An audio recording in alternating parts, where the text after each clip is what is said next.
이번 대출 정책에서 다들 화가 또 많이 나는 네. 부분이 외국인들은 규제 안 하면서 왜 한국인만 두드려 잡냐 이거거든요. 특히 다들 억하심정인데 약간 그 중국인들에 대한 감정이 굉장히 안 좋아요. 네네네. 근데 중국인들은 지금 와가지고 2억짜리 비아파트를 돈 하나도 안 들이고 신분증만 가지고 와서 산다.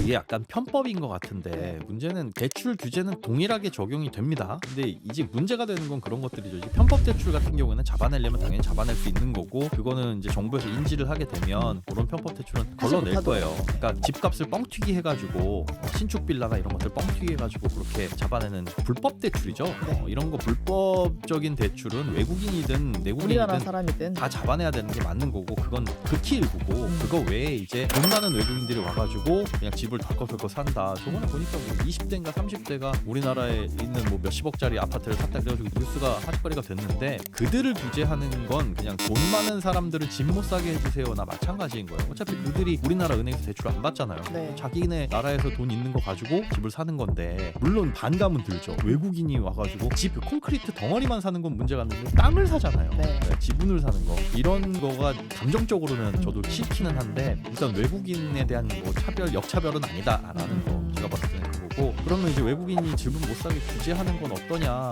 그것도 현실적으로 쉽지가 않죠. 뭐 법안이 발의가 되고 있기는 한데 상호주의 원칙이나 뭐 이런 걸 생각을 해봤을 때 생각해보세요. 우리나라 사람이 외국에 뭐 주재원으로 가거나 아니면 그쪽으로 이민을 생각하거나 할 때 안 돼 너는 우리나라 사람 아니니까 너 집 못 사라고 하는 차별을 당한다면 당연히 이제 우리나라에서도 그 나라에 대해서는 그렇게 보복을 해야 되겠죠. 네. 똑같이 해야 되는 거니까. 그런데 현지에서 그러지 않고 있다라면 우리나라만 그렇게 할 수도 없는데. 네, 경제적 본능 시작합니다. 오늘은 김현우 행복자산관리연구소 소장과 함께 경제적 본능 일깨워 보겠습니다. 안녕하세요. 네, 안녕하세요. 네. 이재명 정부의 첫 부동산 대책은 아니고 가계 대출 규제 대책이 나왔습니다. 네. 네. 결국은 부동산 대책이죠. 그랬더니 일주일이 좀 안 됐거든요. 네. 네, 어떤가요, 시장 분위기가? 일단 시장은 아주 관망세. 좋게 보는 쪽에서는 뭐 강남 쪽에 집값이 뚝뚝 떨어졌다. 호가가 뭐 이렇게 떨어졌다라고 하는데 그건 호가지 매매가는 아니잖아요. 그쵸. 실제 계약이 체결돼야 그게 거래 가격이 형성이 되는 거고 관망세로 돌아선 건 확실한 것 같아요. 일단 분위기 좀 보자. 숨고르기. 네, 숨고르기. 근데 그게 과연 이제 집값 상승세를 조금 억누를 수 있는 방향으로 갈 수 있을 것이냐는 좀 더 지켜봐야 될 것 같은데 저는 그 다음 대책 진짜 이제 말씀하신 대로 요거는 이제 이 대출 규제 가계부채 대책이잖아요. 네. 부동산 대책이 나오는 게 언제쯤 어떻게 나올 것이냐에 따라 가지고 크게 갈리지 않을까 그렇게 생각이 됩니다. 일단 이재명 대통령이 어제죠. 7월 1일 국무회의에서는 이렇게 말을 했어요. 대한민국의 투자 수단이 주택이나 부동산에만 집중되면서 주택이 투기 수단이 되고 결국 이게 주거 불안정을 초래했다. 근데 주담대 대출 규제 시작하고 나서 조금 관망세 뭐 부동산 주식 시장으로 이제 돈이 흘러가고 있고 흐름이 잘 잡혀가고 있는 것 같다. 이렇게 평가를 했습니다. 네. 대출 규제가 근데 이제 뭐 언제까지 갈지 모르겠다고 얘기를 하셨는데 네. 최대 기간을 한 6개월 잡으시는 분도 있더라고요. 대출 규제로 인한 영향이요? 네. 잡아놓을 수 있는 기간, 버틸 수 있는 기간. 네. 저도 그의 일부는 동의합니다. 근데 이게 모르겠어요. 아예 6억까지만 대출을 해주겠다라고 한다면은 그 언저리에 있는 집값들 초과하는 집, 그러니까 한 대략 8억 5천을 초과하는 집에 대해서는 대출이 안 나오는 거잖아요. 네. 그러면 그게 거래가 뜸해지면 거래량 감소로 그 가격에 뭐 하락세라든가 이런 게 아니면 상승세를 좀 둔화시킬 수는 있겠는데 앞으로 전체적인 주택 시장에서 주택 가격이 상승한다라는 생각 심리가 더 우세하다고 한다면 그때부터는 이제 수요는 들썩이겠죠. 들썩이고 오히려 그 밑에 있는 가격들, 그러니까 8억 5천 아래에 있던 주택들이 좀 키높이를 하지 않을까. 그걸 8억 5천까지 올려버린다. 네.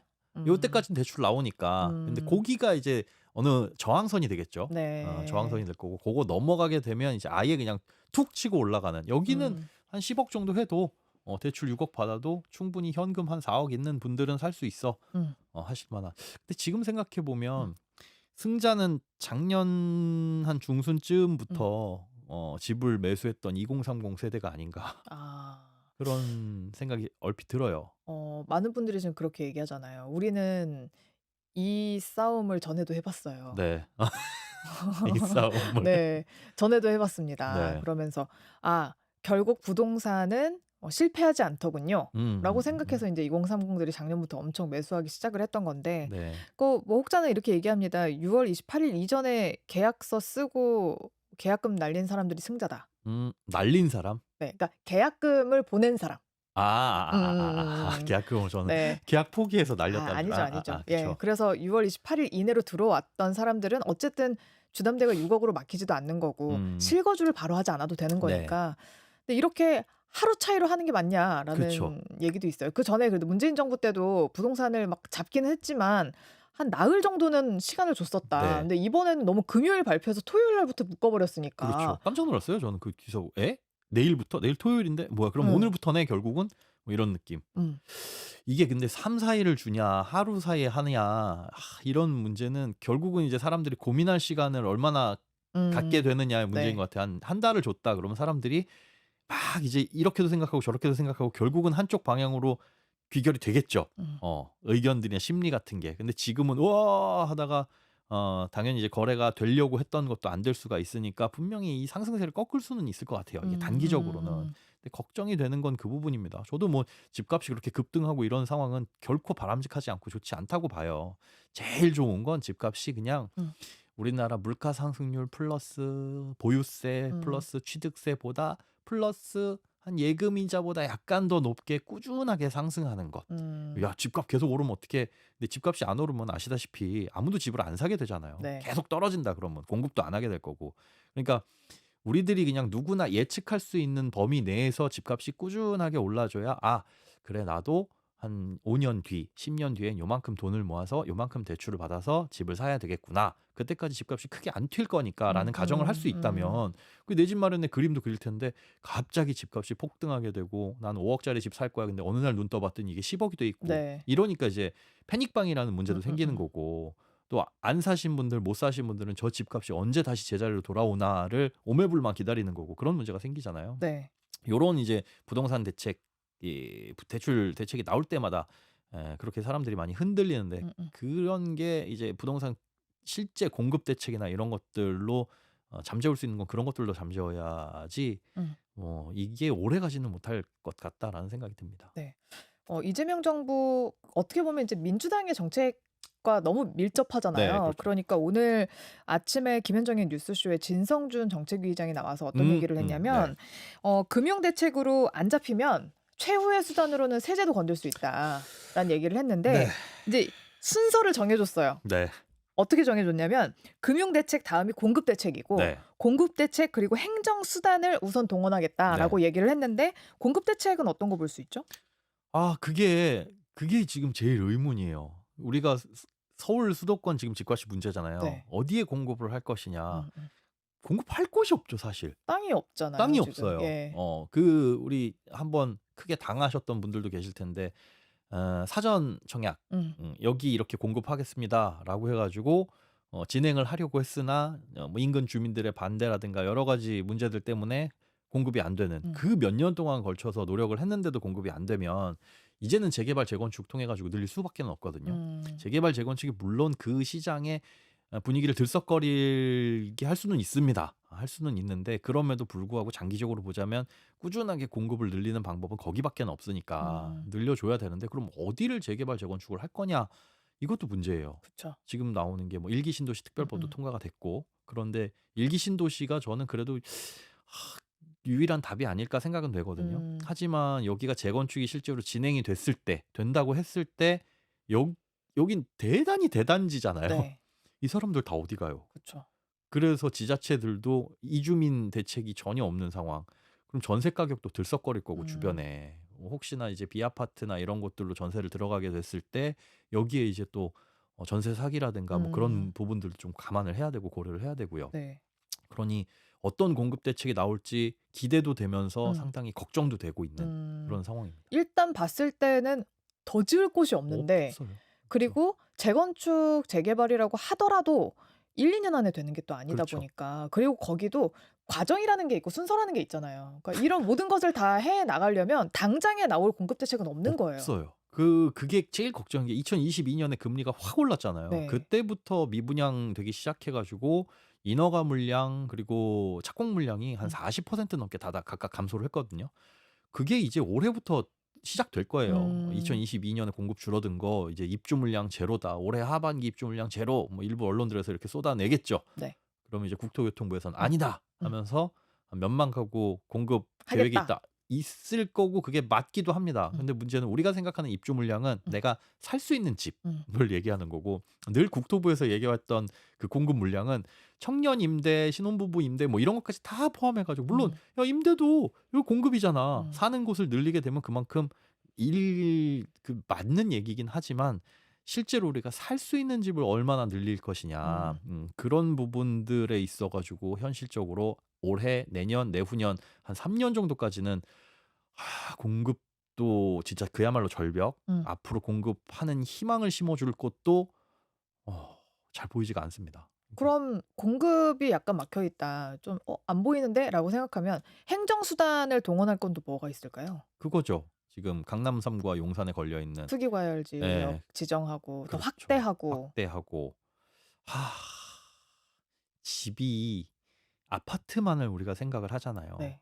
저는 개인적으로 빌라나 비아파트들 음. 이런 부분에 대해서도 사람들이 충분히 사도 괜찮아라는 인식을 점차 심어줄 필요가 있다고 생각을 해요. 음. 근데 다들 이제 빌라는 기피하는 이유가 있죠. 음. 사게 되면 일단 이제 속된 말로 전과가 생겨라고 음. 얘기하거든요. 그러니까 유주택자가 돼버리는 바람에 아파트 네. 청약을 넣을 수가 없잖아요. 네. 그러면서 이제 그것 때문에 뭐 일정 부분 빌라에 대해서는 나중에 청약을 할 때 불이익 없이 뭐 이런 것들도 넣어두긴 했는데 그게 한시적이죠.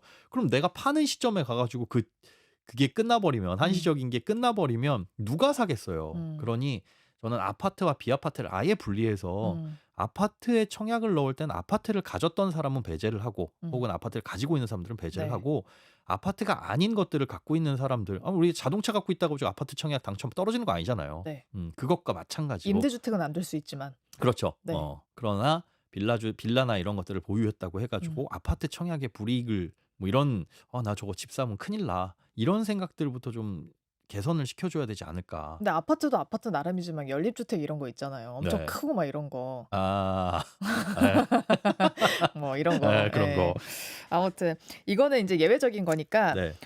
그래서 마지막에 세제가 마지막 수단이라고 했는데 네. 이거는 아무래도 인제 보유세를 엄청나게 올리거나 이런 걸 얘기하는 거겠죠? 아마도 그렇겠죠. 늘 이제 세금 규제를 쪼이면 네. 다주택자들 집 못 사게. 그러니까 지금 대출 규제를 한 거는 여기서 이제 규제에 해당되지 않는 분들은 딱 그거잖아요. 현금 부자들. 네. 나는 얼마든지 현금으로 살 수 있어. 그러나 그들은 지금 못 사는 게 취득세, 보유세 이런 부담이거든요. 네. 그리고 지금 양도세 중과도 한다라고 예정돼 있는데 계속 이 시점을 유예시켜 주면서 시장에 집을 팔 수 있도록 이제 유도를 하는데 네네네. "너 그때까지 안 팔면 양도세 세게 물릴 거야. 세게 물릴 거야." 이런 식으로 이제 이 신호를 주고 못 사게 하고 팔게끔 하는 게 이 세금 규제인데 아무래도 그쪽으로 가지 않을까. 그렇게 생각이 됩니다. 네. 음. 그래서 지금 나라에서는 뭐 전에 어제랑 어제 그저께 박은정 감정평가사님이 나와서 네. 얘기하신 게 뭐냐면 공급이라는 게 꼭 콘크리트로 아파트를 지어야지만 공급이 아니다. 지금 가지고 있는 잠겨 있는 물량이 나오는 것도 공급 대책이다. 그렇죠. 그래서 예를 들어서 지금 되게 많이 얘기하는 게 뭐냐면 그 강남 메이플자이 입주를 시작을 했어요. 근데 여기 되게 비싼 아파트잖아요. 네네. 근데 여기가 소유권 이전 조건부 전세 대출이 안 되는 상황인 거예요. 그래서 지금 근데 입주장이어서 매물이 엄청 넘쳐요, 전세 매물이. 네. 근데 이게 안 나가잖아요. 그래서 엄청나게 낮춰서 내놓은 물량들이 나온다는 거예요. 근데 이제 전세가가 떨어지면 현금으로 메꿔야 되는 구간이 확 늘어나니까 그렇죠. 이 사람들이 던지지 않겠느냐. 던지겠죠. 그쵸. 일부. 그러면 이것도 물량이다. 물량이죠. 공급이다. 네. 그리고 하다못해 지금 상태로 전세입자를 가까스로 구해가지고 한 2년 정도 지났을 때 만약에 이재명 정부에서 지금처럼 대출 규제를 계속 이어간다면 그때 이 사람들 퇴거 자금으로 받을 수 있는 게 최대 1억이라는 거잖아요. 그러면 감당이 불가능해진다. 이 사람들이 그때까지 뭐 한 10억 더 벌지 않는 이상은. 네. 그러면 그때 또 다 던지지 않겠느냐. 그것들이 다 물량이 되지 않겠느냐. 라고 이야기를 하더라고요. 그렇게 된다면 좋겠는데 그걸 던지면 누가 살까요? 그때는 좀 떨어지지 않을까요? 떨어진 가격으로 내놓지 않을까.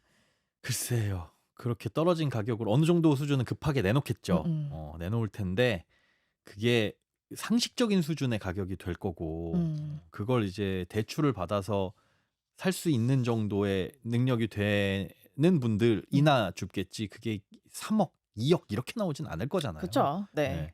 그리고 그 물량 자체도 뭐 10,000세대, 20,000세대 이만큼씩 쏟아져 나올 것도 아니고 음. 과연 그분들이 그러면 그런 것들을 포기하면서까지 급매 급급매로 해가지고 내놓을 것이냐 그게 얼마나 될 것이냐 음. 그거는 가능성은 있지만 음. 시장 전체를 주도한다기보다 우리 가끔 주식시장에 나오는 그 저기 뭐예요 네. 공모주 같은 느낌 요거 세일이야 음. 주워야 돼 요건 야, 요런 느낌으로 지금 뭐 줍줍 물량 나오는 것도 네. 마찬가지죠 그런 느낌이 되지 않을까 그럼 또 피해를 보는 게 저는 이제 언제까지 이제 청년이 신혼부부가 되기 전에는 청년이었으니까 네. 이들이 가장 관심 많이 가졌던 게 버팀목 대출이란 말이에요. 아, 전세. 네네네네네네네. 근데 이것도 이제 한도가 줄어들었어요. 아, 네. 근데 이건 전 좀 큰 문제라고 보는 게 물론 다들 원래 니네가 돈 없으면 거기에 맞게 사는 게 맞다. 그게 시장 원리인 거다. 네. 이렇게 얘기는 하시지만 사실상 이제 제 나이 또래 저보다 좀 어린 친구들 같은 경우에는 이제 직장에 막 들어가기 시작해서 특히 저처럼 목동에 있는 경우에는 집 구하기가 여간 힘든 게 아니에요. 그렇죠. 요즘에 그것도 월세도 장난 아니고요. 네. 살만한 집. 네. 예. 좀 깨끗하고 이런 집에 살려면 적어도 전세가 한 2-3억 해요. 그러면 그중에서 버팀목 대출 받아 가지고 그나마 좀 낮은 이자를 내면서 월급 얼마나 하겠어요. 한 달에 300 버는 사람 그렇게 많지 않아요, 초년생들. 네, 그러면 그럼요. 저 원래 2억 정도 받아 가지고 3억 정도 받아 가지고 그 전세를 살았었는데 이것도 이제 갑자기 내려가게 되면서 '와 앞으로 집 어떻게 구해야 되지?' 하면서 걱정하는 청년들도 되게 많아졌어요 지금. 네. 이거 어떻게 이 사람들이 전 또 다른 피해자가 아닌가라는 생각이 네, 들긴 네. 해요. 그러니까 버팀목 전세자금 대출 같은 이 정책 대출은 손댄 건 조금 약간 저는 의아해요. 예. 그 취지 물론 이게 그 규제가 나왔을 때 취지가 뭘까를 곰곰이 생각해 봤는데 서민들이 집을 사도록 하는 환경들을 만들어 줄 것이냐라기보다는 지금 집값이 뛰는 걸 일단 잡아보자. 집값 급등세를 잡자는 취지에 더 가까운 것 같아요. 그래서 수요를 확 줄여보자라는 취지 같아서 이런 정책 대출도 조금 줄어든 것 같은데 네. 문제는 당장에 그냥 그 실수요자라는 거죠. 음. 말씀하신 청년들이나 이 전세는 가수요라는 게 없잖아요. 그렇죠. 전세는 갭투를 또 할 수도 뭐 없고. 그런 게 네. 전혀 있을 수가 없는 거니까 그러니 이들이 할 수 있는 선택이 뭐냐? 그럼 결국은 대출을 못 받는다. 그럼 전세 말고 아니 컨디션이 나쁜 집으로 안 좋은 집으로 가거나 혹은 그냥 월세 시장으로 돌아갈 수밖에 없죠. 답이 없어요. 그런데 지금 월세 시장도 비아파트의 월세 비중도 점점 전세 사기 이후로 가속화돼 가지고 한 맞아요. 65% 정도 이렇게 그냥 확 치솟고 있고 그 월세액 자체도 대단히 늘어나고 있어요. 월세 그 금액 자체도 늘고 또 여기에 소득세 피해 가려고 이제 관리비나 이런 거 올리면서 그 통계에도 안 잡히는 실질적인 월세가 있다라는 거죠. 네. 뭐 1,000에 50 갔는데 관리비 25. 맞아요. 뭐 이런 식으로 잡아 놓으면 월세가 늘어나면 이제 집주인 입장에서는 건보료 부담이나 세금 부담이 있으니까 그런 선택을 당연히 할 수밖에 없거든요. 근데 이게 통계에 안 잡히니 그게 이제 문제가 되겠죠, 나중에. 네. 봐가지고 야 월세 시장도 안정돼 있는데 뭐 전세 아니면 월세로 들어가면 요거 지금 전월세 전환율이나 금리 생각해 봤을 때 나쁘지 않은 선택일 것 같은데라고 누군가 위에서 잘못 판단을 하게 되면 네. 실제 수요자들은 대단히 현장에서 어려운 일이 생길 수 있다. 네. 요건 좀 디테일이 필요할 것 같은데 맞아요. 정책 자금 중에 저는 걱정입니다. 네.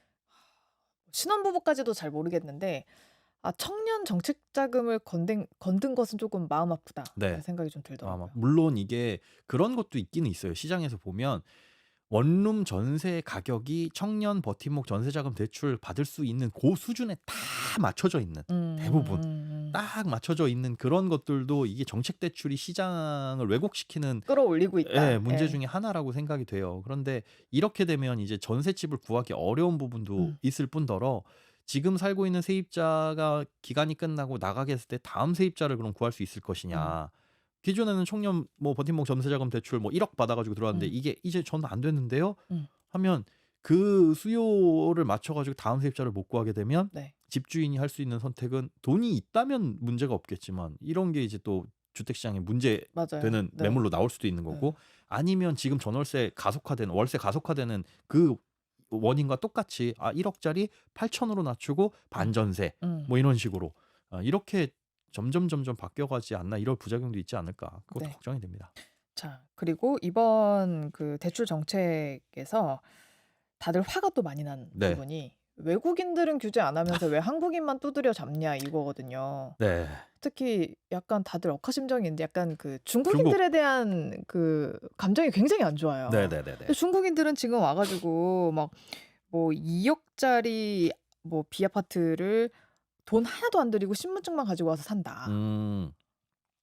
그게 약간 편법인 것 같은데 네. 문제는 대출 규제는 동일하게 적용이 됩니다. 우리나라에서 주담대를 받으면 똑같이 적용이 돼요. 똑같이 적용이 예. 됩니다. 근데 이제 문제가 되는 건 그런 것들이죠. 이제 편법 대출 같은 경우에는 잡아내려면 당연히 잡아낼 수 있는 거고 그거는 이제 정부에서 인지를 하게 되면 그런 편법 대출은 하지 걸러낼 못하도록. 거예요. 네. 그러니까 집값을 뻥튀기 해가지고 신축 빌라나 이런 것들 뻥튀기 해가지고 그렇게 잡아내는 불법 대출이죠. 네. 이런 거 불법적인 대출은 외국인이든 뭐 우리나라 내국인이든 사람이든. 다 잡아내야 되는 게 맞는 거고 그건 극히 일부고 음. 그거 외에 이제 돈 많은 외국인들이 와가지고 그냥 집을 덜컥덜컥 산다. 저번에 보니까 뭐 20대인가 30대가 우리나라에 있는 뭐 몇십억짜리 아파트를 샀다 그래가지고 뭐 뉴스가 화제거리가 됐는데 그들을 규제하는 건 그냥 돈 많은 사람들은 집 못 사게 해주세요나 마찬가지인 거예요. 어차피 그들이 우리나라 은행에서 대출 안 받잖아요. 네. 자기네 나라에서 돈 있는 거 가지고 집을 사는 건데 물론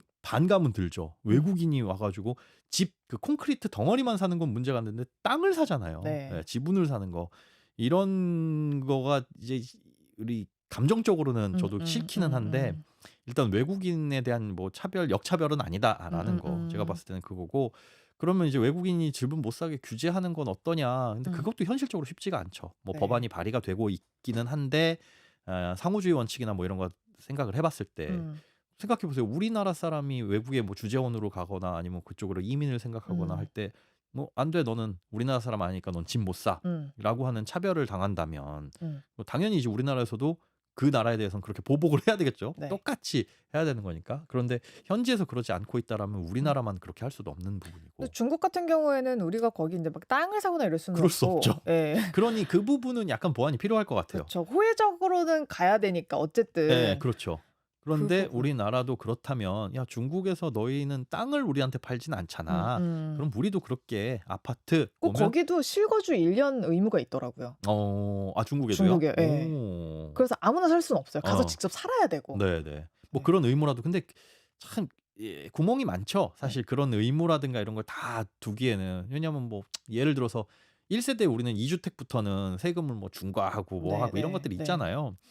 그런데 외국인들도 마찬가지입니다. 국내에 거주하게 되면 취득세라든가 뭐 소득세 부분에서 양도세는 국내에서 절반 이상을 거주하면 그건 다 똑같이 적용을 받아요. 그런데 이 부부 1세대냐 이 사람이 부부냐는 이게 사실 세무당국에서 증명을 해야 되거든요. 그러지 못하면 세금을 물릴 수가 없어요. 근데 그런 구멍들은 네. 있기는 있다는 거. 하지만 원칙은 동일하게 적용은 해야 되겠죠. 네. 고쳐야 될 부분도 많은데 돈 한 푼 이 외국인들은 규제 전혀 안 받고 와가지고 우리나라에서 집을 산다라는 건 그들이 그냥 돈이 그렇게 여유가 있으니까 그렇게 살 수 있는 걸 막을 수는 없다. 이렇게 예를 들더라고요. 그러면 네. 우리나라 사람들이 뭐 그러니까 중국인들 입장에서는 네. 중국의 땅을 사고 중국의 아파트를 사는 것보다 더 좋은 선택지를 고르다 보니 네. 그냥 한국의 땅이 우리나라보다 훨씬 더 좋은 투자처여서 거기다가 가는 거다. 거꾸로 생각해 보면 우리나라 사람들도 뭐 한국의 아파트가 훨씬 많이 오를 거라고 생각하지만 미국에 땅 사는 것도 더 좋은 투자처라고 생각할 수 있으니 그렇죠. 미국에다 땅을 사는 거다. 그러면 그 거꾸로 생각해봐서 미국이 아까 말씀하신 것처럼 한국인들 여기서 땅 사지 마. 이렇게 하면 우리도 기분 나쁘지 않냐. 내 돈으로 내가 당연한 거죠. 하겠다는데, 예, 내가 예. 투자를 하겠다는데. 이게 사실 국장하다가 국장에서 도망쳐 미장으로 가. 이거랑 똑같은 거잖아요, 똑같은 사실. 거예요. 네. 예, 투자를 봤을 때. 그런데 다만 이게 땅이라는 거, 국토라는 게 얽혀 있다 보니까. 한정적인 자산이다 보니까. 그렇죠. 예. 사실은 우리 국가의 정의 중에 하나에 들어가는 게 국토가 있잖아요. 네. 그러면 그거를 준다라는 게 정서적으로 좋지는 않죠. 맞아요. 기분이 상당히 나쁘긴 한데 그게 또 이제 별로 그렇게 좋은 감정을 갖고 있지 않은 국가들이 그렇다고 한다면 특히 특히 그럴 수는 그건 이해가 되는데 세금 많이 때리는 건 불가능할까요? 왜냐면 뭐 차별적으로 세금 때리는 거는 사실 네. 현실적으로 어렵죠. 그래요? 왜냐면 막 싱가포르, 홍콩, 캐나다 이런 데는 취득세 엄청 많이 매기고 막 이런다는데. 그렇죠, 그렇죠. 그러니까 그런 나라에 대해서는 그래 우리도 싱가포르 사람이 와가지고 음. 세금 엄청 두드려 매길 거야 음. 한다면 싱가포르 입장에서도 할 말은 없을 거예요. 음. 그리고 그렇게 된다면 굳이 우리도 싱가포르에 집을 사시려고 하진 않겠죠. 야 여기는 보유세 취득세가 이렇게나 비싸? 할 수는 있을 텐데 상대국에서 그러지 않는다면 우리가 먼저 우리 부동산 집값 좀 잡게 이렇게 해야 될 것 같아라고 한다면 그게 다른 어떤 외교적인 무언가를 내줘야 되는 빌미로 작동을 하거나 아니면 별로 그렇게 좋은 영향을 안 미칠 수도 있으니까 네. 고민이 필요할 것 같습니다.